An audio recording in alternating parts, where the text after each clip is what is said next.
Okay, guys, welcome to today's lecture, which is going to deal with an excerpt from Sinners in the Hands of an Angry God by Jonathan Edwards. Um, so, right away, let's just talk real quick about what a sermon entails, because this is a type of it's a type of nonfiction work that's going to use specific techniques. All right. So, if you look on in your textbook, page 84. We've got right there where it's under literary analysis, it says a sermon is broadly defined as a speech given from a pulpit in a house of worship, which, it's about as broad as it gets, right? They've got four elements particularly. We want to look for these as we get into this work, okay? It says they are persuasive. Okay, the goal of the sermon is to persuade the listeners to take action of some sort. They're not usually instructive, although that might be an element, but the overall is to be persuasive. So, and this speech is definitely that. Let me tell you something. Now, I have some particular issues with using fear and scare tactics as a persuasive technique, but that definitely is an element here, and I'm not going to say it didn't work, okay? Now, there's no way to check, but I'd love to see the numbers on how well it worked long term. Fear and scare tactics work in the short term very well. They do not have a lasting impact usually. Although hell seems to have to be the exception to that rule. So, since they address the needs and concerns of the audience or listeners, so again, an element of what they need, whether it's salvation or repentance. So with sermons, you're going to deal with bigger things like that. They appeal to the emotions, very much so the case here. And they include expressive and rhythmic language. So they're going to have strong imagery, in other words, okay? So let's talk a little bit about Jonathan Edwards. We don't usually hit a lot on the authors right now, although I'd like to do that more. Again, you can look over page 85 and get the info you need on him. But we're going to hit the high points here. First of all, he's a typical fire and brimstone preacher. Back up. He's not typical. He's the prototypical. I mean, he's the fire and brimstone preacher that we know today. Fire and brimstone meaning they focus on judgment and hell and things like that very heavily in their preaching. It's not centered around the love of God or mercy or anything like that. It's really about justice. It's really about punishment. And it's really about scaring people into doing things. And again, I'm not trying to judge that as it's bad. I feel like the effectiveness is a lot less, especially on people today. Interestingly enough, unlike a lot of people at his time, Edwards did not oppose the concept of science, though. He was a very educated and learned man and believed that science and religion could coexist, which I agree with him there for sure. The rumor or the legend is that he used to preach to his, playmates when he was a kid. I'm not so sure I buy that. That sounds mythical, but I mean, it could be. I'm sure there's certain. If so, he was definitely a prodigy. He's one of the big leaders, if not, I wouldn't say the central, but maybe one of the central figures in the Great Awakening, which took place in the 1730s and 1740s, leading up to the founding of our country, where there was a huge amount of revival in the country, and a lot of it came from speeches such as this one. Eventually, he gets a little crazy and decides to use his pulpit as a place to denounce people by name. He calls out their sins. He calls them out by name in church, and that's never going to go over well with people. And eventually, he was dismissed from his post. And this, I wouldn't say this started a downswing for him, but it did send him in a different direction. He started preaching to the Native Americans, and eventually became president of what would become Princeton. I forget what it was called then, a college of New Jersey at the time, but it's Princeton University. So, pretty interesting guy, to say the least. Let's see what we can find out about his actual sermon, okay?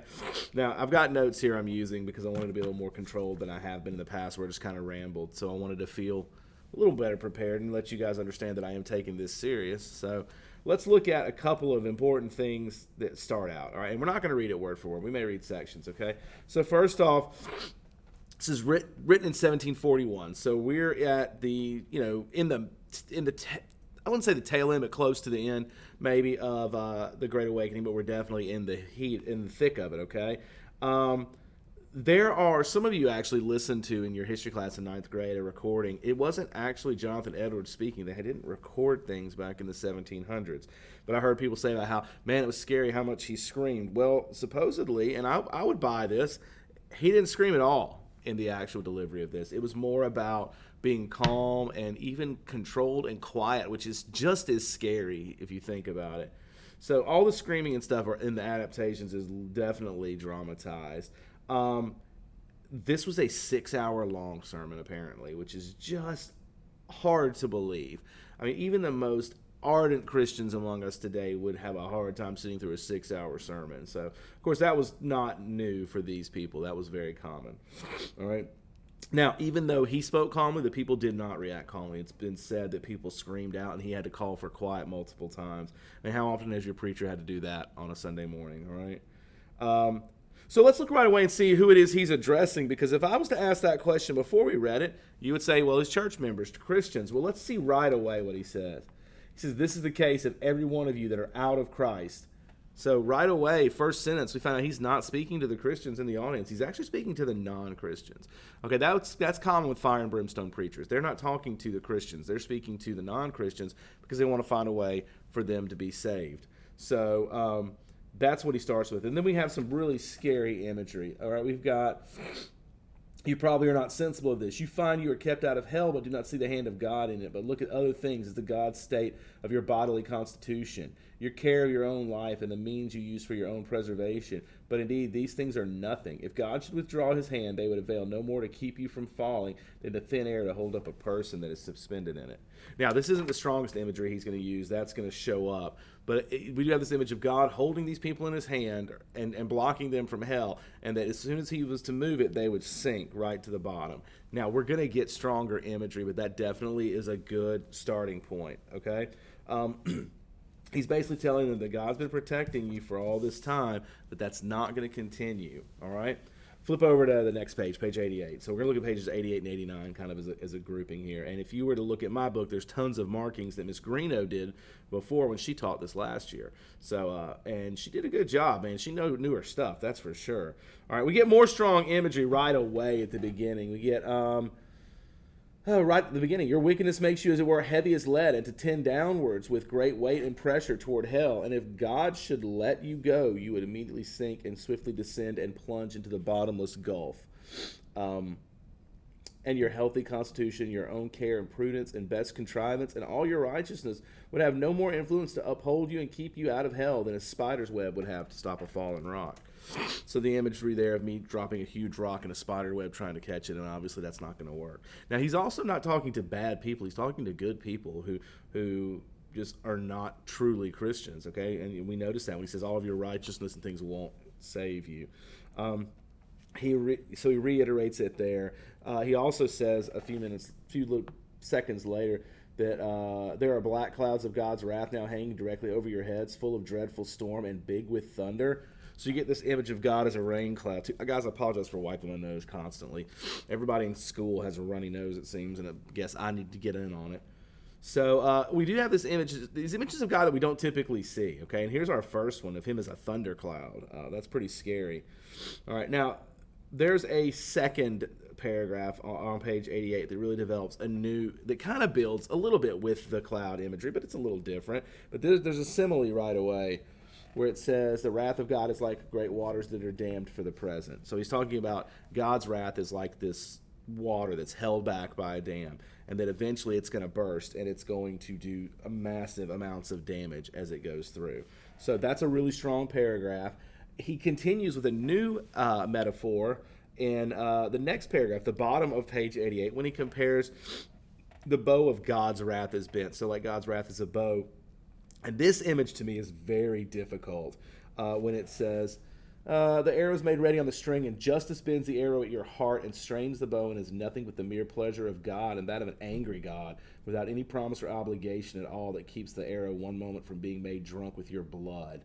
So, wow, I mean, you don't hear drunk with your blood in sermons very often, but he's got it describing, God's waiting to shoot you with this arrow, shoot you through with an arrow. Again, this is not a sermon you would typically hear today, because this version of God is a very scary one for sure. Then let me find the other one. I think it's up here. Yeah. All right. Let's look on page 89. There's an image here that I have definite issues with, okay? And again, my theology is different than Jonathan Edwards for sure. He says, I think it's this one.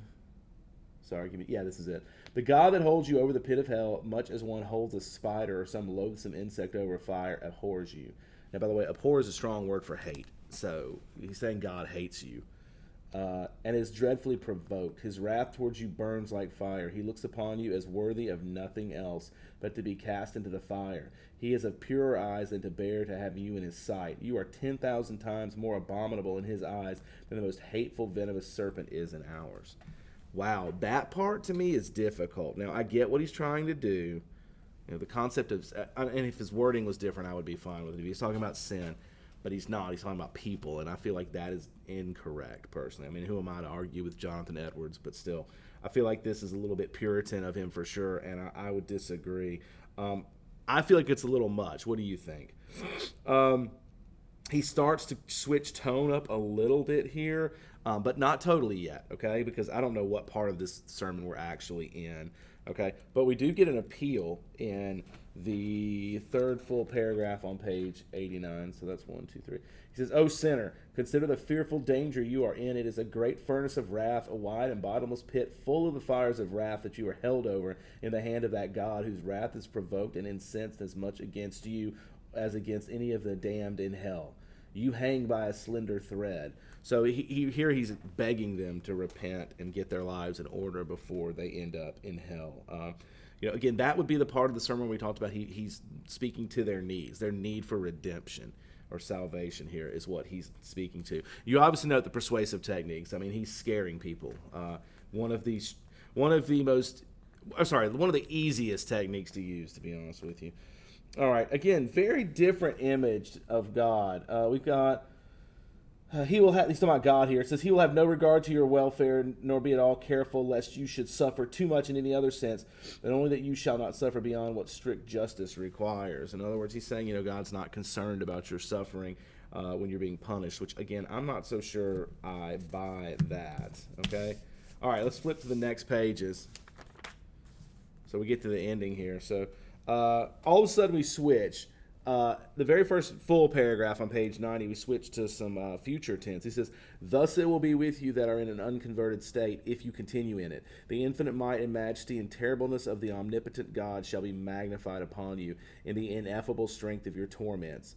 You shall be tormented in the presence of the holy angels and in the presence of the Lamb. And when you shall be in this state of suffering, the glorious inhabitants of heaven shall go forth and look on the awful spectacle, that they may see what the wrath and fierceness of the Almighty is. And when they have seen it, they will fall down and adore the great power and majesty." So here we get this mixed. This is a tone shift. We go to future tense. In other words, you still have a chance to avoid this, is what he's suggesting, okay? Then in the third full paragraph, near the bottom of the page, we get this line. "Here you are in the land of the living, in the house of God, and have an opportunity to obtain salvation." Again, that's speaking to, if we go back to our 4 parts of a sermon. Let me flip back to it real quick. We talked about how it's persuasive. The scary imagery definitely lends to that. The addressing the needs, their need for salvation, and he's mentioned, here's what you can do.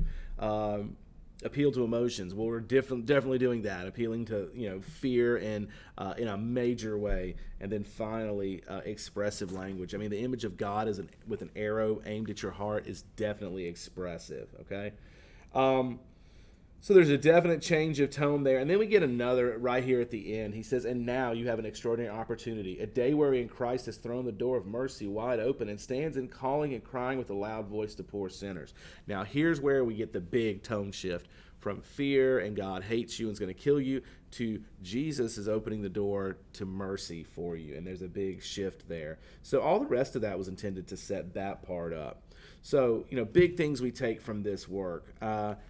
sermons are built on the same things persuasive speeches are. And I'm not trying to say they're manipulative, but that's kind of the goal here, is to convince people to do something. And that's hard. And so when Jonathan Edwards sits down and does the things he does in this, it is intended to get people to move towards salvation. We may look on it as a little distasteful today. I mean, I do personally. I feel like this is a powerful speech. I feel like it probably had a lot of good impact. I also feel that it's exceptionally it triggers on fear purely, and I don't know how many people really benefit from being scared beyond the initial scare.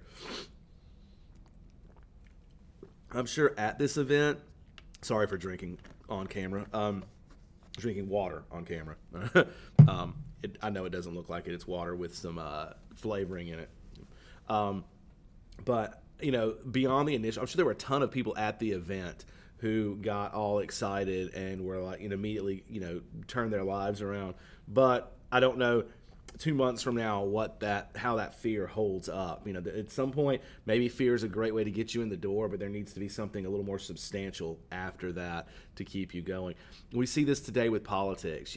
My AP class was showing me that we were doing ads and looking at techniques used in advertising, and we saw one that and I've seen them from both sides. I'm just picking the one we saw yesterday. It's not a political statement. We saw one that President Trump was running about defunding the police, and it talked about rapes and murders and all these other things skyrocketing if that happened, which is a valid concern for sure.